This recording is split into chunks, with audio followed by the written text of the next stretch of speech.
وأهلا وسهلا فيكم في قناتي يامي كيتشن سويت زون. معاكم الشيف ليما المهداوي. اليوم رح أقدم لكم سلطة لذيذة وسهلة ومحبوبة ومرغوبة من جميع الناس، سلطة الكولسلو على طريقتي.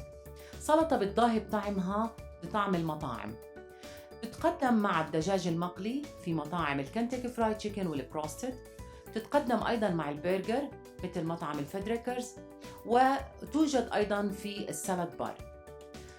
تابعوا الفيديو معي لنهايته حتى تتعرفوا على أسرارها وطريقة عملها ومقاديرها. بالنسبة للمقادير، تتكون من ملفوف أبيض مقطع شرائح رفيعة جدا 250 جرام ما يعادل 3 أكواب ونص، جزر مبشور 3/4 الكوب،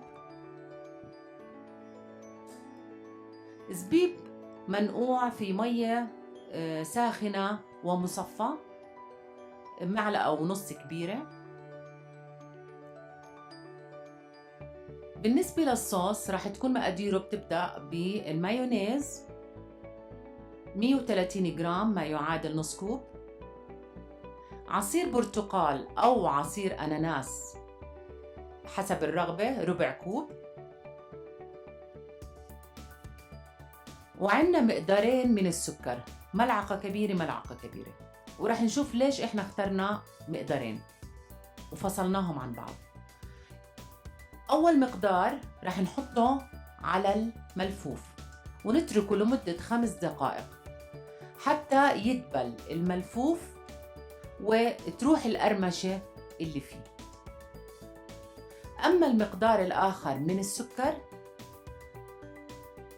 رح نضيفه على الصوص مع عصير البرتقال والمايونيز. تابعوا معي هلأ طريقة العمل. رح نحط معلقة السكر على الملفوف ونحط الجزر ونقلب جيدا حتى يتشرب الجزر والملفوف كل كمية السكر،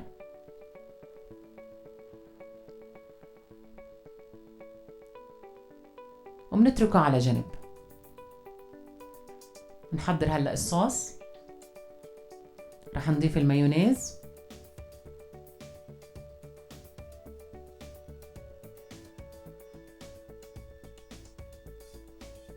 ومن ثم عصير البرتقال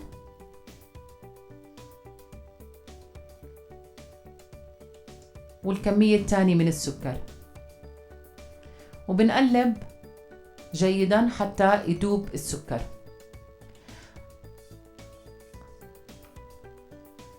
في هاي المرحلة بعد ما يذوب السكر ويتجانس الخليط بدوق،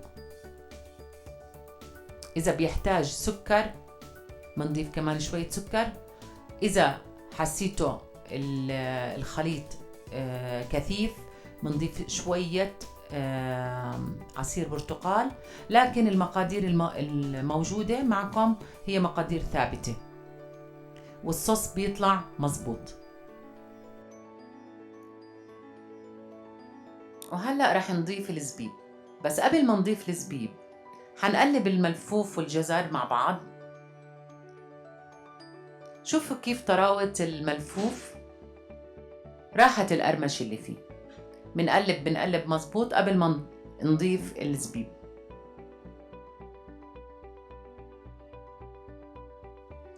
ومنضيف الصوص اللي عملناه مسبقا من المايونيز وعصير البرتقال والسكر.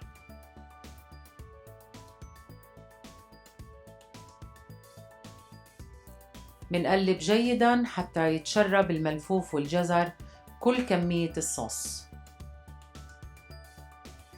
بس حتى ناخد النكهة المطلوبة للكولسلو لازم نتركه لمدة ساعة في الثلاجة. رح نغلفه ونتركه في الثلاجة لمدة ساعة. بعد الساعة نقدر نقدمه في طبق التقديم. تقدروا تزينوها بالزبيب المنقوع أو شرحات الأناناس أو بجوز الهند المحمص.